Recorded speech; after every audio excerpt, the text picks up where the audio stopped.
या आप लाडली लक्ष्मी और तीर्थ दर्शन योजना की बात करें, या बीते 1 साल से निरंतर एक पौधारोपण करके प्रकृति के प्रति अपने गहरे आसक्ति भाव, स्नेह भाव को प्रदर्शित करना हो। तो मध्य प्रदेश के मुख्यमंत्री शिवराज जी हमारे साथ हैं, बहुत स्वागत करता हूं सर। धन्यवाद। याद आता होगा जैत, वो सुंदर नर्मदा का तट, आसपास के बहुत सुंदर पहाड़, और उसमें एक किसान का पुत्र जो व्यवस्थाओं की विसंगतियों के खिलाफ भी अपना मानस बना चुका है और प्रकृति से भी एक गहरा रिश्ता जोड़ रहा है। प्रेरणा क्या वहां से निकली? कि नर्मदा जी के तट पे जन्म लिया, और नर्मदा जी विंध्याचल और सतपुड़ा दोनों के बीच से होकर गुजरती है, बहती है जी।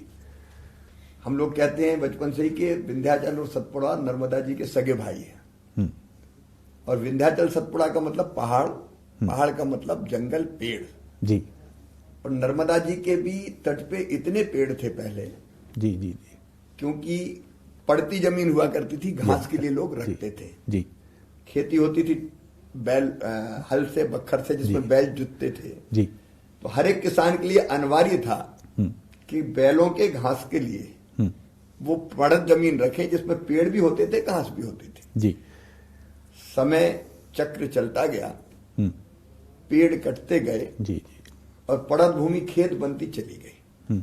अब किनारे तक खेती होती, नीचे तक जहां तक जगह मिलती है लोग वहां खेती करते हैं जी। तब भी ये अजीब लगता था कि अब पेड़ कट के केवल खेत बन रहे हैं, ये ठीक नहीं है। मन में वहीं से भाव आता था प्रकृति की, क्योंकि अब प्रकृति पूजक रहे हैं।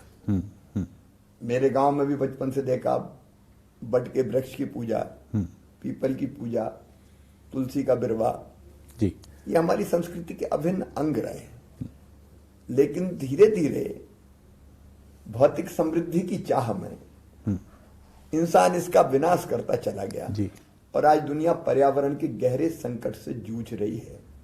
और तभी से ये विचार था कि नहीं, क्योंकि बीच में भी हमने वृक्षारोपण के लिए काफी अभियान चलाए, मुख्यमंत्री रहते हुए भी हमने लगातार तय किया कि कम से कम एक व्यक्ति एक पेड़ लगे, तो कई बार 5 करोड़ 6 करोड़ पेड़ भी लगे। नर्मदा सेवा यात्रा में भी आपके ध्यान में वृक्षारोपण का व्यापक कार्यक्रम चलाया गया।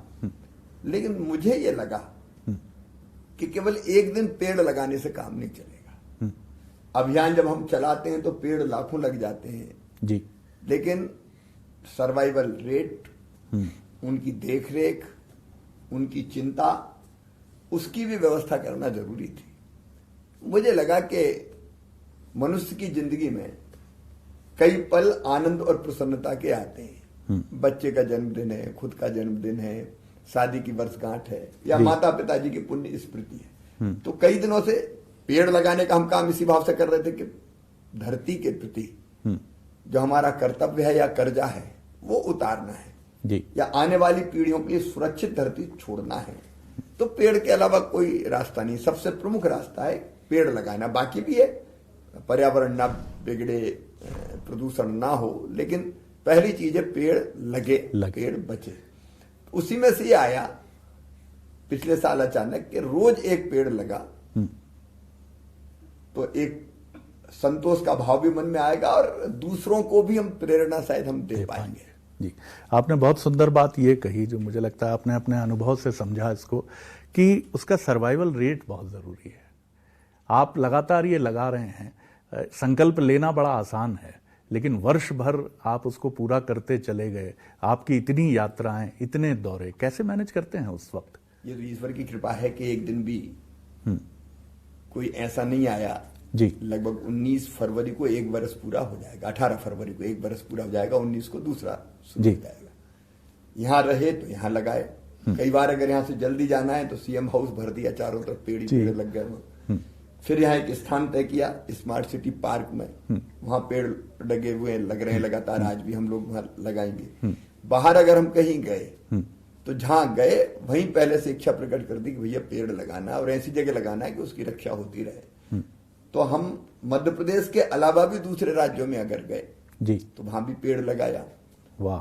और वो पेड़ सुरक्षित रहे इसकी चिंता भी की। बड़ी बात यह है कि मैं भी पेड़ लगाता हूं, फिर कुछ दिनों के बाद तय किया कि मैं अकेला क्यों लगाऊं, तो अब मेरे साथ कोई ना कोई एक संस्था के लोग ये पेड़ आपने शुरू लगाते हैं। किया जी। तो एक पेड़ नहीं, 2 पेड़ तो एक साथ लगते ही हैं। लेकिन अब शासकीय मशीनरी का और भाजपा कार्यकर्ताओं की ये मानसिकता बन गई है कि मुख्यमंत्री आएगा तो पेड़ लगाएगा। तो जब हम वहां जाते तो वहां भी तैयार रहता है, सब पेड़ तैयार रहता। तो ये एक वाह, पेड़ वाह। नहीं लगता। जी जी जी। किसी दिन तो 8-8, 10-10 पेड़ भी लग जाते हैं अलग वाह, अलग, यहाँ लगाया फिर वहां लगाया, क्योंकि हर जगह लोग मानते हैं कि ये आ रहे हैं तो पेड़ लगाने का पेड़ कार्यक्रम तो लगाएंगे। रखना ही है। जी जी। तो लोग गांव में भी, अब मैं कहीं जाता हूं, अभी इसके लिए गया मैं बूथ विस्तारक योजना। योजना के बूथ जी। विस्तारक योजना के अंतर्गत, तो वहां भी बूथ के लोगों को पता था कि आ रहे हैं शिवराज तो पेड़ तो लगाएंगे, वो पेड़ लेकर तैयार थे सब पहले वृक्षारोपण। क्या बात है, तो वाह। इसलिए वो एक जीवन का अंग बन गया पेड़, जहां जाओ वहां पेड़ लगाओ। आज हमें भी ये सौभाग्य मिला है कि इस बहुत महत्वपूर्ण उपक्रम का एक विनम्र हिस्सा बने मुख्यमंत्री जी के साथ, और ये उन्हीं की तरफ से ये हमको आमंत्रण मिला और हम भी बहुत प्रसन्नता से भर गए, क्योंकि अरण्यक संस्कृति कही जाती है। मुख्यमंत्री गोल्ड मेडलिस्ट हैं सर आप तो फिलॉसफी में, तो दर्शन को जितना वो समझते हैं और जितनी सरलता से वो समझाते हैं, कृष्ण कहते हैं कि मैं ही औषधि हूं गीता में और मैं ही पीपल हूं, तो यानी आप समझ सकते हैं कि सर किस तरह की एक फीलिंग आपके मन में आती होगी जब एक पौधा लगता है। आम व्यक्ति के लिए बहुत इंपॉर्टेंट मैसेज है कि आप एक आध्यात्मिक और मनोगत आनंद से भी भर जाते हैं। अगर मैं उपमा दूं तो पौधे मेरे लिए लाडली लक्ष्मी जैसे बने। अरे कमाल है, बहुत बहुत सुंदर बात कही आपने। एक तरफ मैं लाडली लक्ष्मी बेटियों को बहुत स्नेह करता हूं, मतलब उनको देख के जी मेरा रोम रोम पुलकित हो जाता है, वात्सल्य भाव, ममता का भाव टपकने लगता है जी, लगता है। जी। और एक मन में ये भाव आता है कि एक बहुत महत्वपूर्ण काम बिल्कुल। हुआ है जी, सरकार के जी। माध्यम से लाडली लक्ष्मी। जी अब जैसे मैं पेड़ लगाता हूं तो मुझे लगता है कि ये भी मेरे लिए लाडली लक्ष्मी जैसे, वो जिंदगी है। जिंदगी केवल पेड़ नहीं रोप, पौधा नहीं रोपते, जीवन रोपते हैं। न केवल पौधे के जीवन के लिए बल्कि बाकी लोगों की जिंदगी के, केवल मनुष्यों के लिए नहीं, जीव जंतु, पशु पक्षी। आप देखिए एक वयस्क पेड़ अगर आप देखें जी, कितने लोगों को जीवन देता, चीटा उस पे, चींटी उस पे, अलग अलग तरह के जंतु उस पे, पक्षी उस पे, तो पेड़ माहौल ही बदल देता है। जी जी। चहचहाती हुई चिड़ियां आके बैठ रही हैं, गिलहरी है, गिलहरी घूम रही है, ऊपर जी, से लेके नीचे जी। जा रही है, बंदर कूद रहे हैं, छोटे छोटे जीव जंतु पेड़ पे चढ़ रहे हैं, उतर रहे हैं। आप ध्यान से तो किसी पेड़ को देखिए। जी एक दिन मैंने यहाँ कालूखेड़ा गांव विदिशा जिले में विशाल वट वृक्ष है जी, उसका मैंने बारीकी से अध्ययन किया, तो मैं कहता हूँ सैकड़ों प्रजातियां कीट पतंगों की उस पर विचरण कर रही है। ओ अगर वो ना होता तो ये कहूँ, इसलिए पेड़ जीवन है, केवल खुद के लिए नहीं, दूसरों के लिए भी। आप सुनिए, हम चलेंगे सीएम साहब के साथ कि एक